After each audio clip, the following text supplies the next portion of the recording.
کریم صلی اللہ تعالی علیہ وسلم نے ارشاد فرمایا اربع لا تزیر الا فی مؤمن، جس کے اندر 4 خوبیاں ہوں گی، وہ 4 خوبیاں کمال ایمان کی علامت ہے، یعنی ٹاپ لیول کا جو ایمان کہتے ہیں، کمپلیٹ ایمان، اس کی 4 علامتیں ہیں۔ اگر کسی کے اندر یہ 4 علامتیں پائی جائیں تو سمجھ لینا چاہیے کہ وہ پکا مومن ہے۔ پہلی چیز الصمت وهو افضل العبادہ، خاموش رہنا، اور یہ بہت بڑی عبادت ہے۔ اور میں یہ سمجھتا ہوں کہ انسان پر جتنی بھی آفتیں آتی ہیں وہ ساری آفتیں زبان کی وجہ سے آتی ہیں۔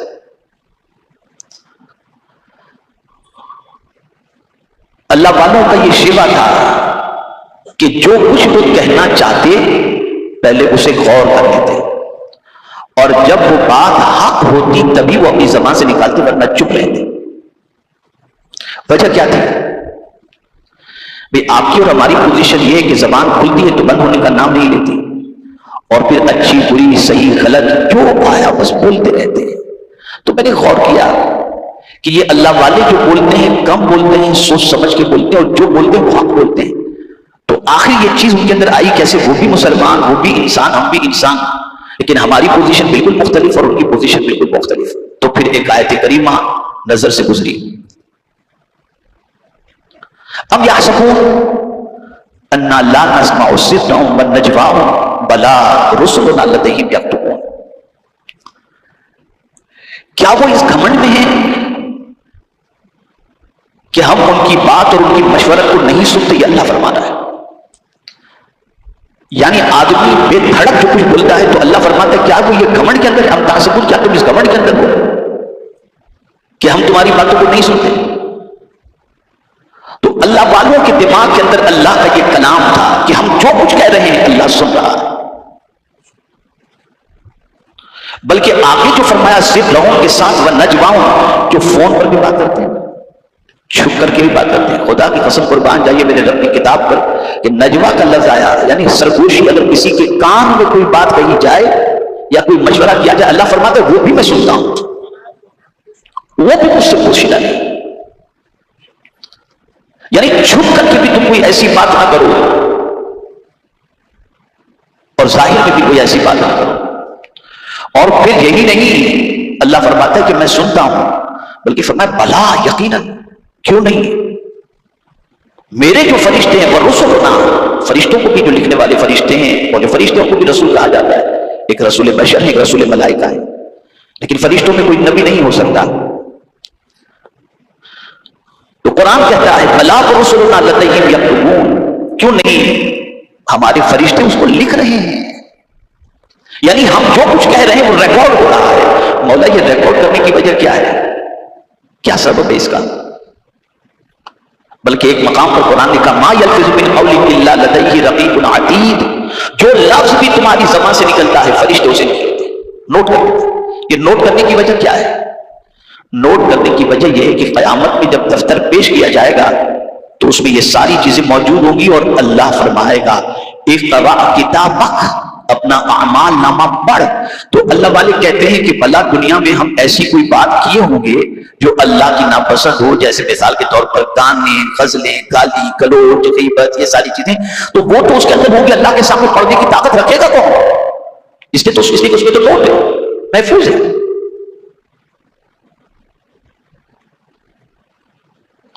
اب ہم اس حدیث مبارکہ کی پہلی علامت کی روشنی میں خود کو جانچیں کہ ہماری پوزیشن کیا ہے۔ تو میں سمجھتا ہوں اس پہلی علامت پہ ہی ہم ڈھیر ہو جائیں گے، یہ علامت ہمارے اندر ہے ہی نہیں۔ اور اسی لیے فرمایا گیا کہ ولایت کے لیے جو چند چیزیں ضروری ہیں ان میں سے پہلی چیز جو ہے کم بولنا ہے۔ ولی زیادہ نہیں بولتے، بہت کم بولتے ہیں، اور جب بولتے ہیں تو حق بولتے ہیں۔ اسی لیے حضور صلی اللہ علیہ وسلم نے ارشاد فرمایا کہ جو شخص اللہ اور یوم آخرت پر ایمان رکھتا ہے اسے چاہیے کہ اچھی بات ہے ورنہ چپ رہے۔ اب حدیث شریف سنیے آپ، حضرت معاذ بن جبل رضی اللہ تعالیٰ حضور صلی اللہ علیہ وسلم ایک مرتبہ سواری پر سوار ہو کر کے نکلے تو حضرت معاذ بن جبل رضی اللہ تعالیٰ عنہ حضور صلی اللہ علیہ وسلم کی بارگاہ میں حاضر ہو گئے. عرض کرتے ہیں یا رسول اللہ صلی اللہ تعالیٰ علیہ وسلم مجھے کچھ نصیحت فرمائیے. یہ صحابہ کی عادت تھی حضور سے کچھ نصیحتیں سن لیتے اور ہمیشہ ان کو اس چیز کی فکر رہتی کہ آقا کچھ ارشاد فرمائیں تاکہ ہماری زندگی اور مزید عمل کی طرف اور ہمارے ایمان کی پختگی کی طرف بڑھے. تو سرکار صلی اللہ علیہ وسلم سے جیسے انہوں نے کہا حضور مجھے کچھ نصیحت فرمائیے. کون ہے؟ حضرت معاذ بن جبل. اللہ اکبر. یمن کا گورنر ان کو حضور نے بنا کر کے بھیجا تھا. اور مجھے یاد آتا ہے کہ اللہ اکبر حدیث مبارکہ کا یہ سرکار صلی اللہ علیہ وسلم کا ارشاد کہ جب حضرت معاذ بن جبل رضی اللہ تعالیٰ عنہ یمن کی طرف تشریف لے جا رہے تھے تو سرکار نے فرمایا معاذ اب جب تم پلٹ کر آؤ گے نا تو میری ملاقات نہیں ہوگی. یعنی سرکار صلی اللہ علیہ وسلم نے گویا اپنے وصال کی خبر دے دی تھی. تو حضرت معاذ بن جبل رضی اللہ تعالیٰ عنہ نے عرض کیا یا رسول اللہ صلی اللہ تعالیٰ علیہ وسلم میں آپ کی جدائی کو کیسے برداشت کروں گا؟ اب قربان جائیے میرے آقا صلی اللہ علیہ وسلم فرماتے ہیں اے معاذ کیا تم چاہتے ہو کہ قیامت میں مجھ سے قریب رہو؟ تو حضرت معاذ بن جبل رضی اللہ تعالیٰ عنہ نے عرض کیا ہاں یا رسول اللہ صلی اللہ تعالیٰ علیہ وسلم. تو سرکار نے فرمایا صلی اللہ تعالیٰ علیہ وسلم اللہ سے ڈرتے رہو قیامت میں مجھ سے قریب رہو. تقوی اختیار کرو قیامت میں مجھ سے قریب رہو. تو حضرت معاذ بن جبل رضی اللہ تعالیٰ عنہ نے عرض کیا حضور مجھے کچھ نصیحت فرمائیں. تو سرکار نے اپنے منہ کی طرف اشارہ کیا.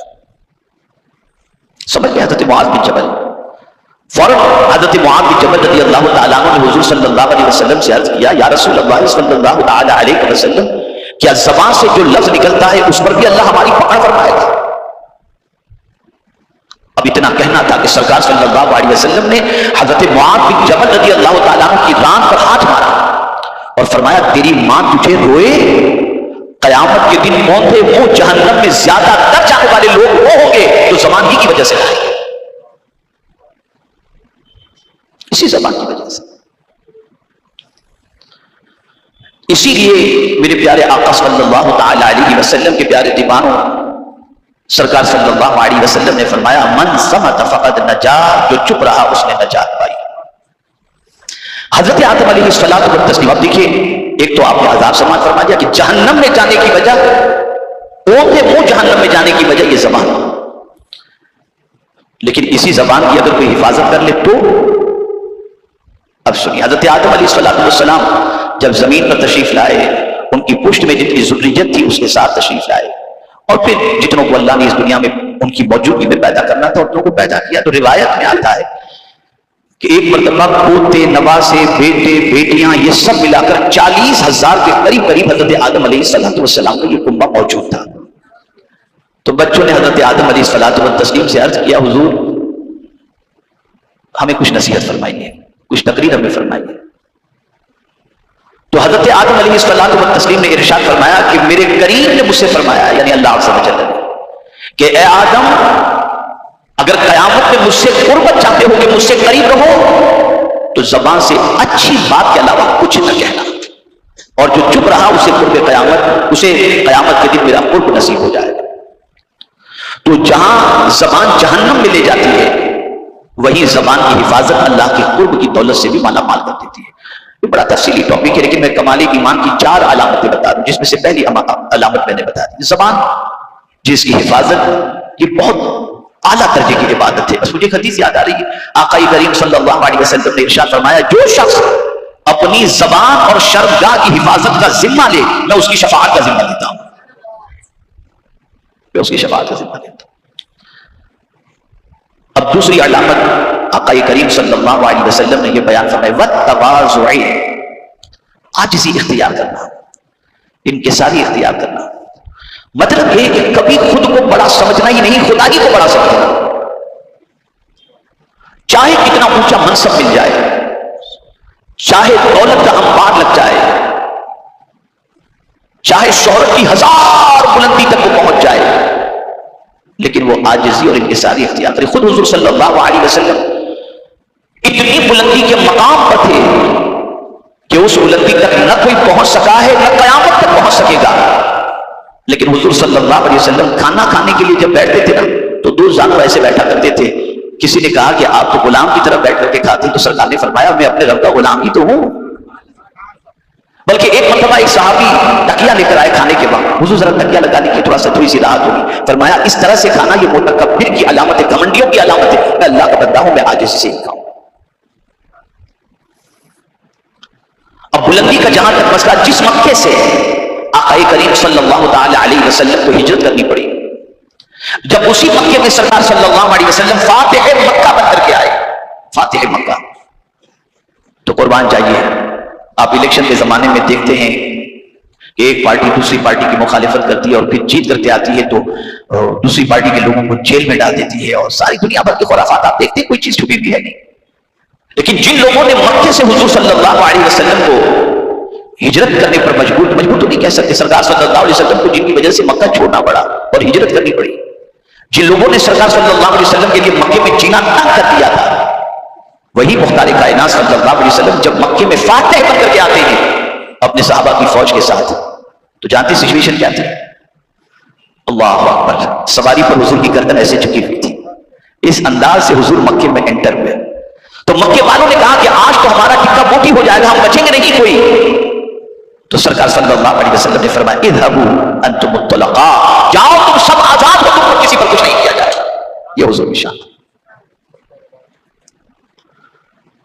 اور پھر یہاں ایک بات اور عرض کر دوں، اتنی بلندی پر کہ جن کو اللہ نے اپنے محبوب ہونے کا شرف عطا فرمایا وہ رسول اعظم صلی اللہ تعالی علیہ وسلم. اللہ اکبر، مدینے کی گلی میں نکلتے نا، مدینے کی گلی میں، تو اگر یہ کہیں تو غلط نہ ہوگا، پاگل قسم کی اور ذہنی توازن جن کا بگڑا ہوا وہ پکڑ لیتی ہیں حضور آئیے ہماری بات سنیے. اب اتنا اونچا درجہ کہ اللہ کے محبوب ہونے کا درجہ، لامکہ کی سیر کر کے آئے جن کے لیے اسپیشل سواری اللہ بھیجا ہو، اس رسول کو ایک آرڈینری عورت جس کا دماغی توازن بھی ٹھیک نہیں پکڑ کے کہتی میری بات سنیے، سرکار اس کے ساتھ بیٹھ جاتے، اچھا تو بتا تیری پریشانی کیا ہے؟ کوئی خبر نہیں، کوئی خبر نہیں. بلکہ فرمایا گیا کہ آقا کریم صلی اللہ علیہ وسلم صحابہ کے ساتھ جب نکلتے تو بالکل ہٹو بچو بھاگو یہ کرو، کچھ بھی نہیں. حدیث شریف کیا لگی اچھے سے، کچھ بھی نہیں. بس سرکار صلی اللہ علیہ وسلم آتے، بسا اوقات تو لوگوں کو پہچاننا مشکل ہوتا کہ اس میں حضور کون. اتنی سمپل لائف اور عاجزی کی زندگی تھی. تو یہ دوسری چیز، کبھی زندگی میں گھمنڈ نہ کریں، تواضع اختیار، اس لیے کہ جو دینے والی ذات ہے وہ لینا بھی جانتی ہے، اس سے جو عاجزی کرتا ہے اللہ اسے اٹھاتا ہے. تیسری چیز ذکر اللہ، اللہ کا ذکر. اس لیے کہ مومن جو ہوتا ہے نا وہ اللہ کے ذکر میں رب اللسان ہوتا ہے، اس سے اس کے بغیر قرار ہی نہیں ملتا. ہمیں بستروں پر قرار ملتا ہے، انہیں اللہ کے ذکر میں قرار ملتا ہے. تو کامل مومن کی علامت یہ، صدیق اکبر رضی اللہ تعالیٰ کو فرماتے ہیں میرا مولا جب مجھے یاد کرتا ہے تو پتہ چل جاتا ہے. فرمایا کیسے؟ کہا اس نے قرآن میں کہا فاذکرونی اذکرکم، تم مجھے یاد کرو میں تمہارا چرچا کروں گا. تو جب میں اس کو یاد کرتا ہوں تو پتہ چلتا ہے میں اسے یہاں یاد کر رہا ہوں، فرشتوں کی جماعت میں میرا ذکر کر رہا ہے. ذکر اللہ، یہ بھی تفصیل طلب ٹاپک ہے. تو تیسری علامت ذکر اللہ، اور چوتھی علامت قلت شر، کم سے کم گناہ، کم سے کم گناہ. اس لیے حضرت معاذ سے ہی سرکار صلی اللہ علیہ وسلم نے فرمایا اے معاذ اگر تم سے کوئی لفظ ہو جائے تو کیا فوراً اس کے پیچھے نیکی کر لیا کرو. کچھ غلطیاں ہو جاتی ہیں انسان سے، اور ان لوگوں سے گناہ کبیرہ گناہ صغیرہ انسان سے ہو سکتی، تو فوراً نیکی کر لیا کرو. تو جس کے دامن میں گناہ کے دھبے کم ہوں گے وہ سمجھ لیجیے کہ کامل مومن ہے. اسی لیے یہ بات سمجھ لینا، نیکی کی کثرت سے ایک جنت ملتی ہے اور گناہ کے بچنے کے عوض میں اللہ 2 جنت عطا فرماتا ہے. وَلِمَنْ خَافَ مَقَامَ رَبِّهِ جَنَّتَانِ. اب یہ چاروں علامتیں ہم اپنے اندر تلاش کریں تو پہلے میں ڈھیر ہو جائیں گے کہ ہماری زبان پہ لگام. جہاں تواضع کی بات ہے تو ہم چلتے ہیں تو سمجھ میں آتا ہے کہ کتنا گھمنڈ ہے ہمارے اندر، اور جہاں تک ذکر اللہ کی بات ہے تو ہمیں کوئی دیکھتا ہی نہیں اللہ کا ذکر کرتے ہوئے، اور جہاں تک گناہ کی بات ہے تو ہماری سچویشن ایسی ہے کہ گناہ کرنے میں بالکل شرم آتے ہی نہیں ہے، بے دھڑک گناہ کرتے ہیں اور کوئی خوف نہیں، کوئی ڈر نہیں. تو کمال مومن جو ہوتے ہیں ان کی 4 علامتیں ہیں: زبان کی حفاظت، تواضع، اللہ کا ذکر، اور کم سے کم گناہ.